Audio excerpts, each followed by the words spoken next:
د انګلستان په کرکټ لوبډله کې یو افغان لوبغاړی هم لوبیږي چې دا به څوک وي. په دغه لوبډله کې به دغه کوم افغان لوبغاړی وي چې د افغانستان دی خو لوبیږي د انګلستان په لوبډله کې. په دې اړه معلومات درکوو که هر چا ایران ټي وي یوټیوب چینل نه وي سبسکرایب کړی، د هر ډول سپورټي معلوماتو لپاره یې درسره سبسکرایب کړی.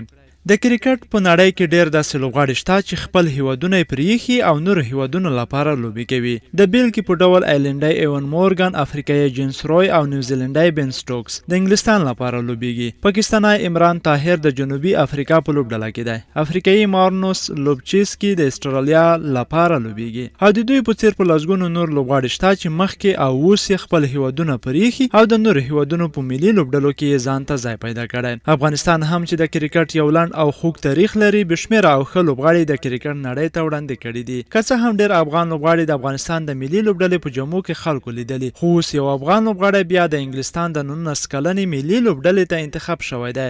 دا وروتو پچونکی چې حمیدالله قادري نومیږي په کندهار کې زیږېدلی دی او په 10 کلنۍ کې انګلستان ته کډوال شو چې اوس 18 کاله عمر لري. قادري وایي کله چې له افغانستان څخه انګلستان ته راغی په یو ښوونځي کې زده کړې پیل کړې او له هماغه ځای څخه یې کرکټ هم را پیل کړ. قادري زیاتوي ډېره خواري یې وکړه چې یو کلب ته انتخاب شي چې په پایله کې یې د رپشیار لوبډلې واخیست او تر ډېره د دې کلب په دویمه لوبډله کې لوبېده. خو د 2018 کال په جون میاشت کې د رپشیر لومړۍ درجه لوبډلې ته راغی او خپله لومړۍ فرست کلاس لوبه یې هم د ګلمرګون لوبډلې خلاف وکړه چې قادري پکې ښه وځلېد او په 2 پړنیو کې 6 لوبغاړي وسوځول. له یادې لوبې وروسته قادري ډېر وستایل شو او د ده په اړه داسې تبصرې وشوې چې نوموړی به په راتلونکي کې یو ښه لوبغاړی وي. قادري د رپشیر لوبډلې ته 8 فرست کلاس لوبې کړې دي چې 22 وکټ یې اخیستي دي چې غوره توپچونه یې د 60 منډو په بدل کې د 15 لوبغاړو سوځول دي. له د رپشیر لوبډلې سره له ځلېدو وروسته نوموړي ته د انګلستان د کرکټ بورډ د ټاکونکي ډلګۍ پام شو او نوموړی د انګلستان د 19 کلنو په ملي لوبډله کې واخیست چې د خپلې لوبډلې لپاره یې ښې لوبې هم وکړې.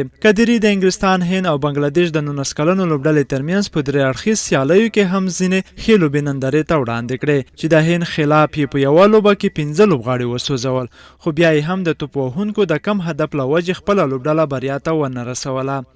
د انګلستان د 19 کلنو ملي لوبډله کې له لوبېدو وروسته نوموړی د انګلستان د ځوانو زمریانو یا یونګ لیانز لوبډلې ته هم واخیستل شو او په دې لوبډله کې هم د یو شمېر بهرنیو لوبډلو خلاف ولوبېد. قادري د رپشیر لوبډلې په چوکاټ کې د اسټرالیز لوبډلې خلاف هم ولوبېد چې د اسټرالیا ملي لوبډلې مخکښ لوبغاړي پکې لوبېدل، خو په دې لوبه کې نوموړی ډېر ښه ونه ځلېد.